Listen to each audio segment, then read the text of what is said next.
ብሰንኪ እየ ኣብዚ ደረጃ እዚ በፂሐ ኣነ ክነብዕን ክዓብድን ክሓምምን ዝገበርክኒ ድማ ንስኺ ባዕልኺ ኢኺ እሂን ኢልኪ ናብ ሓዳርኪ ከይትምለሲ ኣነ ይቅርታ ክሓተኪ ከለኹ ብጣዕሚ ትንዕቐኒ ነርኪ ሊሊ ድማ ከቢድ መልሲ ንኣሌክስ ሰላም ሰላም ክቡራት ተኸታተልቲ ከመይ እኒአኹም? ኣነ ሰላም እኒአኹ እግዚኣብሔር ኣምላኽ ይመስገን። ከምቲ ኣነ ሰላም ለለኹዎ ሰላም ክትኮንለይ ናይ ልባዊ ትምኒተይ ሓጎሰይ ተስፋይ ኩሉ ነገረይ ኮታ ማለት እዩ እና ናብዛ ቻናለይ ክትኣቱ ከለኹም ሸር ሰብስክራይብ እናገበርኩም ምትባዕኩም ኣይፈለየኒ ክብለኩም ይፈቲ ብትወነይ ምትባዕ ድማ ካብ ልቢ እየ ዘመስግነኩም ማለት እዩ። ናይ ሎማዓንቲ ትሕዝቶና ድማ ብዛዕባ ሊልን ኣሌክስን ኮይኑ ከምቲ ዝፍለጥ ኣሌክስ ብሰንኪ ቤቲ ኣብ ሓዳሩ ፅቡቅ ከም ዘይነበረ ቁሱን ከም ዘይነበረ ብዙሕ ውረድን ደይብን ኮታስ ወርሒ ቁፂሮም እኒአው ማለት እዩ ፅቡቅ ከም ዘየለዉ ብዙይ ምክንያት ድማ ሊሊ ብጣዕሚ ትናደድ ነይራ ተሓርቕ ነይራ ክስካብ ንሱ ክልምና ተለ ንሳ ትንዕቆ ነይራ ኣብ ዘለዎ ደረጃ ንምፍላጥ ይመስለኒ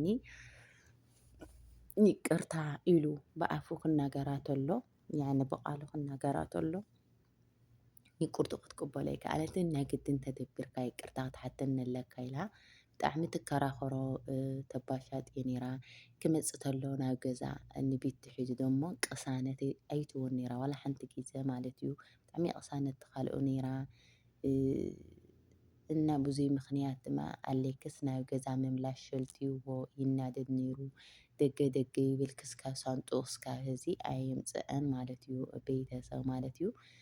ሊሊ ግን ተጣዒሱ ብልቡ ተገዲዱ ዘይኮነ ተጣዒሱ ብልቡ ሓዳሩ ኣሚኑ ያዕንስ ከምኣ ዝበለት ከም ሊሊ ዝበለት ሲ ዘይረክብ ምዃኑ ፈሊጡ ንክምለሳ እያ ትፅዕር ነይራ ማለት እዩ። ብከምዚ ምክንያት ድማ ብዙሕ ፀኒሖም እዮም እናተኸራኸሩ ቤተሰብ ከምቲ ትርእይዎ ማለት እዩ።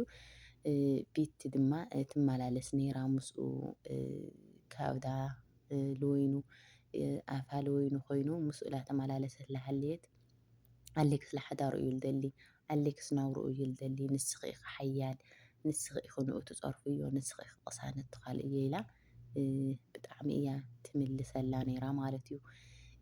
ቤቲ ግን ዋላ ሓንቲ መዓልቲ ሊሊ ግን ዋላ ሓንቲ መዓልቲ ሕማቕ ተዛሪባታ ኣይትፈልጢ ብቻ ሓንቲ መዓልቲ መፂኣ በቃ ኣብ ገዛይስ ኩሉ ግዜ ንዓይ ከምዚ ጌርካ ክትናገርንሲ መን እዩ መቤት ይውኪ መን ይመሰል ይውኪ በቃ ከምዚ ጌርክሲ ኣይትናገርኒ ኢላታ ማለት እዩ። ድሕሪኡ ክልቲኦም ኣነ ተባሂሎም ምስ ወፁ ቤትና ኣሌክስ ካብ ገዛ ምስ ወፁ ማለት እዩ ኣነ ካብ ድሕሪ ከዚ ከም ኣሌክስ ኣነ ከም ቀደም ክኾነልኪ ኣይክእልን እየ ኢሉ ፎኪሩላ ሊሊ ማለት እዩ። ንሳ ድማ ኣነ ገና ደም ከንብዐካ እየ ኢላቶ ማለት እዩ። እቲ ዝወለቶ ድማ ኣይተረፈን ኣብ እግራ ወዲቑ ምልማን ብቻ እዩ ተሪፍዎ እምበር ሓሚሙ ተባሻጥዩ ኣብ ለይ ሕማሙ ኣትዩ እዙይ እንታይ ዘምፅኦ እዩ ንዴት ዘምፅኦ ሕርቀት ዘምፅኦ ንሳ ብእዋኑ ስለዘይተቐበለቶ እቲ ዝሓሰቦ ክኾነሉ ስለዘይከኣለ ብሰንኪ ቤቲ እውን ክኸውን ይኽእል እዩ ምክንያቱ ምስ ቤቲ ክፈላለ ኣይግደልን ኣሌክስ ቤተሰብ ማለት እዩ። ምስ ቤቲ ከም መሓዛ ኮይኖም ምስ ሊሊ ስኒት ፈጢሩ ክቕፅል እዩ ዝደሊ እምበር ክፈላለ ኣይደልን ማለት እዩ። ብዙይ ምክንያት ድማ ዝዛረብን ዘይዛረብን ይዛረብ ነይሩ ዝናይ ብቐዳማይ ኩሉ ግዜ የልዕሎ ነይሩ እንታይ ከዓ እዩ ዝሕመካ ኣሎ ተበለቶ ንስኺ እኮ ትፀርፍኒ ነይርኪ ንስኺ እኮ ካብ ገዛይ ወፂኽኒ ንስኺ እኮ ተደቢርካ ሕተተኒ ኢልክኒ በቃ እኒአልኩም ሓደ ሓደ ግዜ ዓጀብጀብ ዘብለካ ነገር ከምኡ ዓጀብጀብ ይብል ነይራ ኣሌክስ ማለት ብጣዕሚ የሕዝነካ የስሕቐካ ምክንያቱ እዚ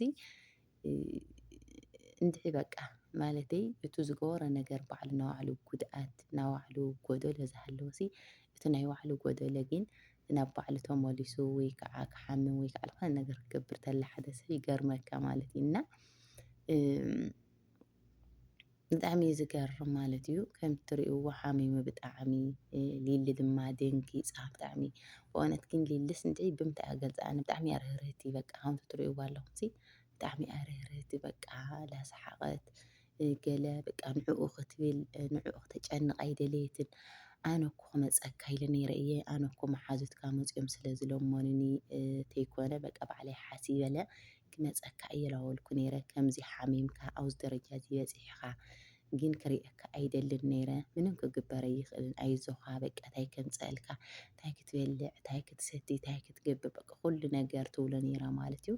ንሱ ግን ፅቡቕ መልሲ ይምልሰላን ድሓር ድሓር ላተረጋግዐ ኮይዱ እምበር ፅቡቕ መልሲ ይመልሰላን ብተኣምር ማለት እዩ። ንምንታይ ንስኽስ በቃ ውፃእ ኢልክኒ ኢኺ ንስኽስ ኣባሪርክኒ ኢኺ ንስኽስ ከምዚ ኢልክኒ ኢኺ ኣነ ሓዳረይ ክንድልወልኩ ኣነ ናብራይ ክንድልወልኩ ምንም ጎደለ ኣይብለይን ኣነ ኣብዚ ሕዚ ሰዓት ምግቢ ኣየድልየንን ቅሳነት እዩ ዘድልየኒ ረጋዕታ እዩ ዘድልየኒ በቃ ሰናይ ናብራ እዩ ዘድልየኒ ላበለ እየ ኣለይክስ ማለት እዩ። ብትክክል ሰናይ ናብራ እዩ ለድሊ ቅሳነት እዩ ለድሊ ምግቢ በሊዕኻዮ ኣይበላዕኻዮ ትርጉም የብሉ እንድሕር ቅሳነት ለየለ እንድሕር ስኒት ለየለ ገዛ ማለት እዩ። ግን ደሞ ከም ድላይካ ዋላ እውን ሰበይትካ ኣይትኾን ዋላ እውን ዝኾነት ኣይትኾን ከም ድላይካ ጓል ሒዝካ ላመፃኻ ብደገ ድዩ ብገለ ድዩ ከም ድላይካ ሒዝካ ላመፃኻ እሞ ንስኻ ስኒት እየ ልደሊ ተይልካ ማለት እዩ። ለኣሌክስ ብቻ ተይኮነ ማንኛውም ወዲ ኣነ ስኒት እየ ልደሊ ተይሉ ሓደ ሰብ ስኒት መጀመርያ ኣብ ዓርሲ እምነት እዩ ክህሉ ዘለዎ ማለት እዩ። ዓርስኻ ተኣማሚንካ በዓል ሓዳር ምዃንካ ምስታ በዓልቲ ሓዳርካን ብቻ ትማኸር ትራኸብ ተኮይንካ ስኒት ክመፅእ ይኽእል እዩ ሰላም ክመፅእ ይኽእል እዩ ቅሳነት ክመፅእ ይኽእል እዩ። እንድሕር ምስ ካልኦት ርክብ ኣለካ ኮይኑ ዋላ ብምሕዝነት ድዩ ዋላ ብፍቕራዊ ሂወት ድዩ ንግዝያዊ ስምዒት ከልካ ዝገበርካዮ ነገር ብልኾነ ይኹን ደረጃ እንድሕር ወዳዕታ ይኹን ጓል ኣንስተይቲ ይኹን ማለት እዩ ብልኾነ ይኹን ደረጃ ምስ ካሊእ ትማኸር ወይ ከዓ ምስ ካሊእ ትራኸብ እቱ መፃምድኻ ዘይደልዮ ነገር ተኾይኑ ግን ብጣዕሚ እዩ ጌጋ ማለት እዩ። ሰላም ክፍጠር እዩ ገዛ ኢልካስ ሕልሚ ደርሆ ብእውነት ሕልሚ ደርሆ ማለት ሰላም ክፍጠር ኣይኽእልን በፍፅም ማለት እዩ። ኩልኻ መፃምድቲ ዝደለኻዮ ሰብ እዎ ምስ እከለስ የዋፅአና እዩ እከለ እኮ ኣብዚ የማን መንገዲ እዩ ዝመርሐና ኢልካ ክኾን ተኮይኑ እዩ። ኣብ ሓዳርካ ዝሕንፍሸካ ነገር ተኮይኑ ግን ዋላ ሓንቲ ገዛኻ ቅሳነት ክፍጠር ኣይኽእልን። እና ኣሌክስ ብሰንኪ እዙይ ብሰንኪ ቢቲ እዩ እዚ ሓዳርካ ሕንፍሽፍሽ ኣቲካ ክብለካ ይፈቱ ማለት እዩ። ምክንያቱ ጓል ተለይተምፅእ ነርካ ምስ ጓል ተለይትኸድ ነርካ ቅሳነት ኣይምፅኣንካን ሊለይ ምተናገረትካን ሊለይ ኣይምፀወየትካን ነይራ ማለት እዩ። እና ብሰንኪ እዚ እዩ ባዕልና ነምፆ ነገር እዩ ላብ ዘይኮነ ጓህሪ ዘእትየና ማለት እዩ። ክቡራት ቤተሰበይ ኣብ ሓዳርና ቅሳነት ቁሱን ናብራ ክንነብር ተኮይንና ናይ ክልቴና መፃምድቲ መጀመርያ ሰላም ክንፈጥር እዩ ዝግበአና ክብለኩም ይፈቲ።